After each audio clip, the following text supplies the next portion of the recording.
कांदा बी लावायचं, बी वावरामध्ये टाकायचं, त्याचं रोप करायचं, ते निंदायचं, ते उपटायचं, ते व्हायचं, ते सरीमध्ये लावायचं नाही तर वाफ्यात लावायचं, ओल्यात लावायचं नाही तर कोरड्यात लावायचं, त्याला पाणी सोडायचं. 16 वेळा पाणी सोडावं लागतं आणि 16 वेळा पाणी सोडल्यानंतर कांदा बाराखीत जाईपर्यंत 36 वेळा त्या शेतकऱ्याच्या बायकोचा आणि त्या शेतकऱ्याचा हात त्या कांद्याला लागत असतो आणि त्याची किंमत याची केली 2 रुपये किलो. ठेवायचं गेला आणि ठेवायचं गेला तर बोला तुम्ही सगळे मंडळी 2 रुपये किलो कांदा जातोय. आधी कोथिंबीर मजूरच्या मार्केटमध्ये बाहेर फेकून दिली जाते.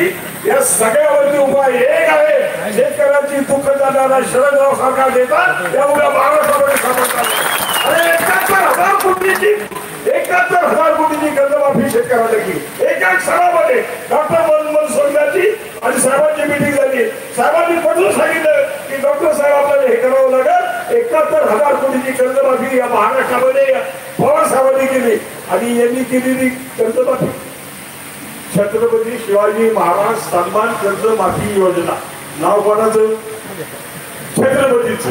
वागायचं चुकीचं.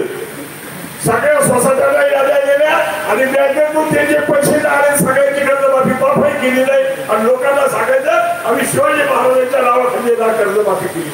अरे शिवाजी महाराजांनी शेतकऱ्याच्या काळजीला सुद्धा हात लावायचा नाही अशा प्रकारचा आदेश दिलेला होता. त्या छत्रपतीच्या नावावरती खोटं बोलण्याचं काम समाजामध्ये तुम्ही करताय त्यामुळे तुम्हाला तुमची जागा दाखवावी लागणार आहे. मी जास्त काही वेळ घेणार नाही. अमोलजी तुम्ही आज या ठिकाणी तुमचं स्वागत सोहळा. हा स्वागत सोहळा जुन्नर तालुक्याला न्याय देणारा स्वागत सोहळा. निवडणुकीचे शेतकरी जुन्नर तालुक्याला मिळाली ही सुवर्ण संधी आहे आणि या सुवर्ण संधीचा फायदा आपण उठवला पाहिजे. शेत वय होतं शेत 18 महिने शेतला झाले फक्त खासदारकी किती झाले परंतु आपण थोड्या तुम्ही घरामध्ये माणसाच्या मनामध्ये आहात, तुम्ही हृदयामध्ये आहात, तुम्ही छत्रपतीचा आणि संभाजी राजाचा इतिहास टाकून केलेला आहे आणि तशाच प्रकारचा वाटलं तुमचं समाजामध्ये राहणार आहे याचा आत्मविश्वास माझ्या सांगण्यात.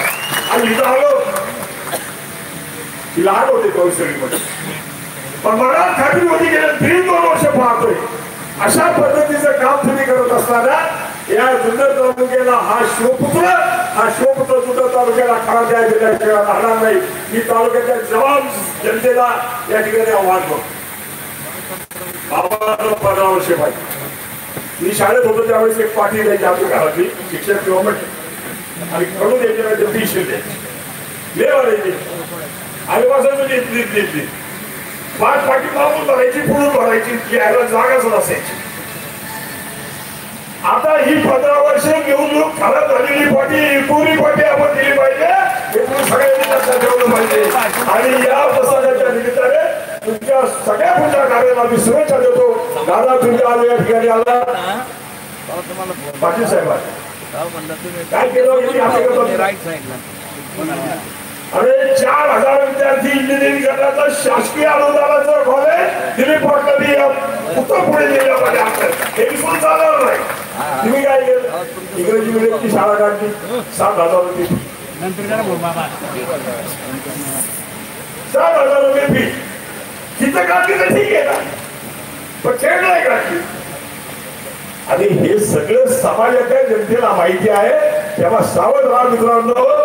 फूल भुलैया करणारी मंडळी समाजावरती अंतःकरणापासून प्रेम करणारी मंडळी याच्यातला फरक या जुन्नर तालुक्याच्या शिवभूमीला चांगला कळतो.